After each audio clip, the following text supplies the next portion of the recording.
श्री शिवाय नमस्तु भयम। दोस्तों, जैसा कि आप सभी लोग जानते हैं कि 25 जून 2026 यानी गुरुवार को पड़ रही है ज्येष्ठ मास की शुक्ल पक्ष निर्जला एकादशी व्रत। और दोस्तों, यह वह तिथि है जो ज्येष्ठ मास में पड़ने वाली सबसे बड़ी तिथि है, क्योंकि यह गुरुवार के दिन पड़ रही है और इसका बहुत ही बड़ा और विशेष महत्व होता है। पूज्य गुरु जी ने कहा है कि अगर कभी भी मौका लग जाए और ज्येष्ठ मास की एकादशी तिथि गुरुवार को पड़ जाए तो आप लोगों को 7 चने की दाल वाला उपाय तो अवश्य ही करना चाहिए। इन दोनों का संयोग बहुत कम की आता है। और इसी के साथ में गुरु जी ने अपनी शिव पुराण कथा में बताया है कि इस दिन आपको 7 चने की दाल वाला उपाय तो आपको अवश्य ही करना चाहिए, क्योंकि ऐसा दिन पूरे साल में सिर्फ एक ही बार आता है।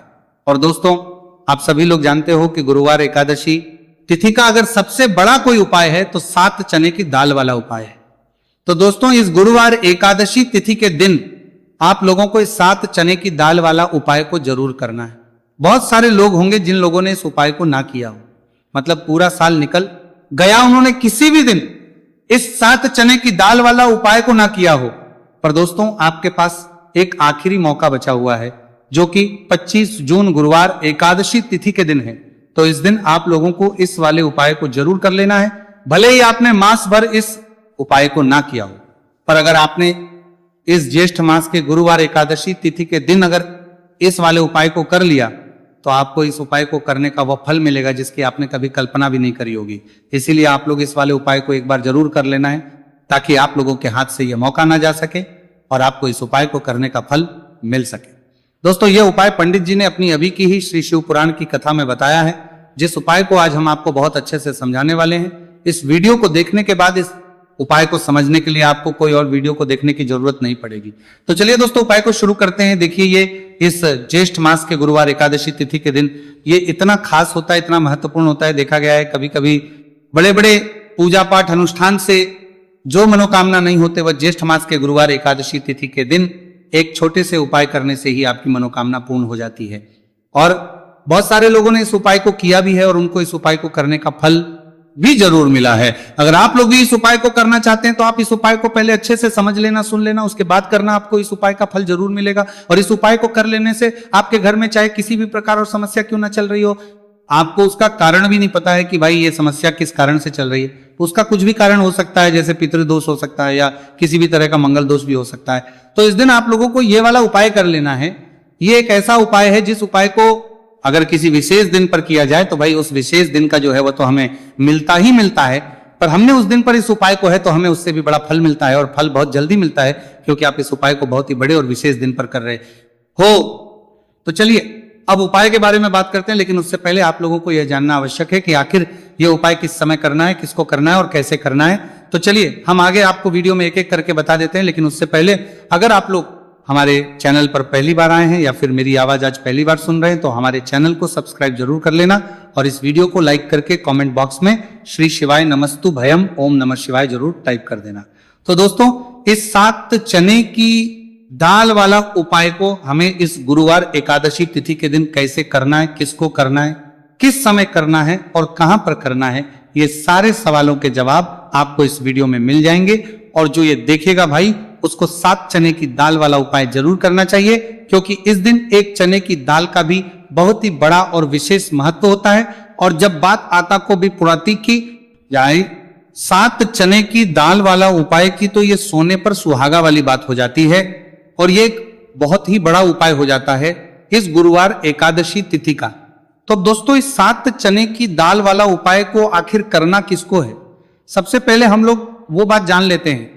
तो देखो, घर की जो बड़ी माता होती है, उन माताओं बहनों में से कोई भी एक बड़ी माता बहन इस वाले उपाय को कर सकती है। और दोस्तों, अगर आप चाहे तो अपने घर में से सभी सदस्यों को भी इस उपाय को करवा सकते हैं। अगर किसी व्यक्ति की खुद की कोई मनोकामना है, खुद की कोई दुख और परेशानी है जो कि वह अपने लिए ही करना चाहता है इस वाले उपाय को, तो वह खुद अपने लिए भी कर सकता है। बाकी अगर कोई घर में से ऐसा है जो कि अपने पूरे घर परिवार की सुख और शांति के लिए यह वाला उपाय करना चाहता है, तो भाई वो भी कर सकता है, उसमें भी कोई वाली बात नहीं है।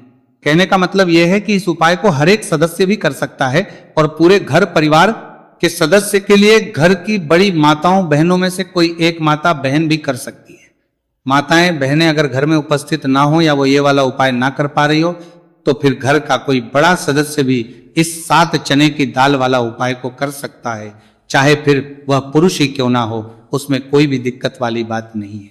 अब दोस्तों जो अगला प्रश्न निकल कर आता है वो ये आता है, इस उपाय को लेकर के आखिर इस उपाय को हमें किस समय करना है, सुबह के समय करना है कि शाम के समय करना है? तो देखो, इस वाले उपाय को आप लोग सुबह के समय भी कर सकते हो और शाम के समय प्रदोष काल में भी कर सकते हो। अब अगर आप पूछो कि भाई साहब सबसे उत्तम समय कौन सा रहेगा इस 7 चने की दाल वाला उपाय को करने का, तो हम आपसे बस यही कहेंगे कि इस उपाय को आप सुबह के समय करेंगे तो ज्यादा बेहतर होगा। बाकी अगर प्रदोष काल शाम के समय भी करेंगे तो भी अच्छा होगा, उसमें कोई भी दिक्कत वाली बात नहीं है। तो अब दोस्तों जो अगली सबसे बड़ी और महत्वपूर्ण बात आती है वह ये आती है कि सुबह अगर हम उपाय को करेंगे तो हमें कितने बजे से लेकर कितने बजे तक के बीच में करना है, और शाम के समय प्रदोष काल में करेंगे तो हमें कितने बजे से लेकर कितने बजे के बीच में करना है। तो देखो, सुबह जितनी जल्दी हो सके आप उपाय को करने की कोशिश करना। बाकी अगर किसी कारणवश लेट भी हो जाओ, थोड़ी देर भी हो जाए, तो 10 या 11 बजे तक भी आप कर लेना, पर 12 बजे से ज्यादा देरी ना हो, ठीक है? इस बात का ध्यान रखना। उसके बाद में दोस्तों अगर शाम के समय प्रदोष काल की बात करें, प्रदोष काल का जो समय है होता है वो शाम के 6 बजे से शुरू हो जाता है। मतलब शाम के 6 बजे से लेकर 7 बजे के बीच का जो समय होता है, यह समय प्रदोष काल का समय होता है। तो आप इस उपाय को 7 या 8 बजे के बीच में भी कर सकते हो। मतलब शाम के 6 बजे से 8 बजे के बीच में आप कभी भी इस वाले उपाय को कर सकते हो, उसमें कोई भी दिक्कत वाली बात नहीं है। देखिए, गुरु बृहस्पति को मजबूत करने से हमें हमारे जीवन में सफलता की प्राप्ति होती है। यदि हमारा किसी भी प्रकार का कार्य अटक रहा है, परिपूर्ण ही नहीं हो पा रहा है, तो हमें अपने गुरु ग्रह को मजबूत करना बहुत अधिक आवश्यक होता है। देखिए, जब भी आपको ऐसा लगने लगे कि आपका जो जीवन है बहुत ही ज्यादा दुर्भाग्य के साथ बीत है, आपके कोई भी कार्य सिद्ध नहीं हो पा रहे हैं, तो जीवन में दुर्भाग्य को सौभाग्य में बदलने के लिए आपको यह चमत्कारिक उपाय करने चाहिए। तो गुरुवार की जो ये एकादशी तिथि है आपके जीवन से सारे दुर्भाग्य को दूर करने वाली है। देखिए, यदि आपका गुरु ग्रह मजबूत नहीं है, गुरु ग्रह से जुड़ी किसी भी प्रकार की समस्या है, तब भी आपको यह उपाय करना चाहिए। आपके विवाह से जुड़ी किसी भी प्रकार की परेशानी है, बुद्धि ज्ञान और विवेक से जुड़ी किसी भी प्रकार की समस्या है, साथ ही साथ जीवन में सौभाग्य की प्राप्ति करना हो, जीवन से दुर्भाग्य को दूर करना हो और जीवन में यदि सफलता की प्राप्ति करना हो, तो आपको यह चमत्कारिक उपाय जरूर करने हैं।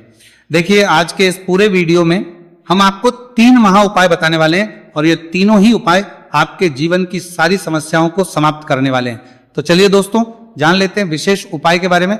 देखिए, इस उपाय को करने के लिए आपको मात्र 7 चने की दाल लेनी होगी, यानी कि आपको 7 चने की दाल लेनी होगी। देखिए, चने की दाल जब भी आप लेंगे तो ये कहीं से भी टूटी हुई भी खंडित नहीं होनी चाहिए, इस बात का आपको विशेषकर ध्यान रखना है। इसी के साथ में आपको एक तांबे के पात्र के अंदर शुद्ध जल लेना होगा और इसी के साथ में आपको एक स्टील की कटोरी लेनी होगी जिसमें आपको शुद्ध जल लेना है। इसी कटोरी के अंदर आपको 1 से 2 गुड़ के टुकड़े भी डाल देने हैं, यानी कि आपको गुड़ वाला जल तैयार कर लेना है। अब इन तीनों ही सामग्रियों को लेकर के आपको पहुंचना है भगवान शिव के मंदिर में। देखिए दोस्तों, ये जो उपाय है आप इस गुरुवार एकादशी तिथि के दिन सुबह से लेकर के शाम तक किसी भी समय में कर सकते हैं। देखिए दोस्तों, सबसे पहले तो आपके पास जो 7 चने की दाल है, इसे आपको जो आपने गुड़ वाला जल तैयार किया है उसमें आपको डालनी है। आप 7 चने की दाल भी ले सकते हैं, 11 चने की दाल भी ले सकते हैं, 21 भी ले सकते हैं, और यदि आप 41 चने की दाल लेते हैं तो बहुत ही शुभ होता है। तो आपके पास जितनी भी चने की दाल है, सबसे पहले तो आपको उसे गुड़ वाले जल के अंदर डाल देनी है। अब देखिए दोस्तों, आपके पास जो 1 लोटा शुद्ध जल है, इसमें से थोड़ा सा जल सबसे पहले आपको भगवान शिव की शिवलिंग के सीधे तरफ जहां गणेश जी का स्थान होता है वहां पर आपको अर्पित करना है। फिर थोड़ा सा जल श्री कार्तिकेय जी वाले स्थान पर अर्पित करना है। फिर आपको थोड़ा सा जल माता अशोक सुंदरी वाले स्थान पर अर्पित करना है। फिर आपको थोड़ा सा जल माता पार्वती के हस्तकमल यानी कि कट्टी वाले भाग पर अर्पित करना है। और अंत में आपको थोड़ा सा जल भगवान शिव के शिवलिंग पर भी अर्पित कर देना है। और उस पात्र के अंदर आपको थोड़ा सा जल और शेष बचा लेना है, यानी कि 5 ही स्थान पर थोड़ा थोड़ा जल अर्पित करने के बाद अंत में शेष जल और उस पात्र के अंदर आपको बचा लेना है। अब आपको बृहस्पति ईश्वर महादेव का स्मरण करना है और आपके पास जो चने की दाल है इसे आपको अपने सीधे हाथ में रखनी है। देखिए, गुरुवार का दिन है, इसीलिए आपको ओम नमो भगवते वासुदेवाय इस मंत्र का जाप भी करना है। अब देखिए दोस्तों, आपके पास जितने भी चने की दाल है, चाहे 7 है, 11 है, 41 है, उतनी बार आपको बृहस्पतिश्वर महादेव का स्मरण है और ये जो चने की दाल है इसे आपको भगवान शिव के शिवलिंग पर अर्पित कर देनी है। आपको लगातार बृहस्पति शवर महादेव का स्मरण करते रहना है। अब देखिए अंत में जो आपने उस पात्र के अंदर शेष जल बचाया था इसे आपको भगवान शिव के शिवलिंग पर ही धीरे धीरे अर्पित कर देना होगा। श्री शिवाय नमस्तु भयम इस मंत्र का जाप करते हुए यह उपाय करने मात्र से आपका जो भाग्य है वह स्वर्ण के समान चमकने लगता है। आपके से जो भी दुर्भाग्य है वह दूर होता है। तो इस प्रकार से आपको यह उपाय कर लेना है। यह उपाय आप सुबह से लेकर के शाम तक किसी भी समय में कर सकते हैं। अब दोस्तों हम जान लेते हैं गुरुजी द्वारा बताए गए दूसरे उपाय के बारे में। देखिए इस उपाय को करने के लिए आपको सबसे पहले तो मात्र थोड़ा सा शुद्ध घी लेना होगा। देखिए आपको मात्र आधा चम्मच ही शुद्ध घी लेना है और इसी के साथ में आपको एक तांबे के पात्र के अंदर आपने ही घर से शुद्ध जल लेना होगा और इन सभी सामग्रियों को लेकर के आपको भगवान शिव के मंदिर में पहुंच जाना है। आप ये उपाय सुबह से लेकर के शाम तक किसी भी समय में कर सकते हैं। देखिए सबसे पहले तो आपके पास जो एक लोटा शुद्ध जल है इसे आपको धीरे धीरे शिवलिंग पर अर्पित कर देना है। श्री शिवाय नमस्तु भयम इस मंत्र का जाप करते हुए और बृहस्पतिश्वर महादेव का मन में स्मरण करते हुए। अब देखिए दोस्तों आपके हाथ की जो अंगूठे के पास वाली उंगली होती है तर्जनी उंगली, उसमें आपको यह शुद्ध घी लेना है और इस उंगली से आपको शिवलिंग पर जहां माता अशोक सुंदरी का स्थान होता है वहां पर आपको इस घी से अच्छे से लेपन करना है। यानी कि माता अशक्त सुंदरी वाले स्थान पर आपको अच्छे से घी का लेपन कर देना है और आपकी जो भी मनोकामना है, चाहे आप अपने जीवन से दुर्भाग्य को दूर करने के लिए यह उपाय कर रहे हैं, जीवन सौभाग्य की प्राप्ति के लिए आपकी कोई मनोकामना हो, विवाह के लिए आपकी किसी भी प्रकार की कामना हो, जिस भी प्रकार की आपकी कामना है उसे परिपूर्ण करने के लिए आपको कोई प्रार्थना करनी है और इस घी का लेपन आपको माता अशोक सुंदरी वाले स्थान पर कर देना है। अब दोस्तों इस घी वाली उंगली को आपको कहीं भी साफ नहीं करना है, कहीं भी नहीं पहुंचना है, सीधे आपको अपने घर लेकर के आना है और इस घी की जो पहली बिंदी इसे आपको अपने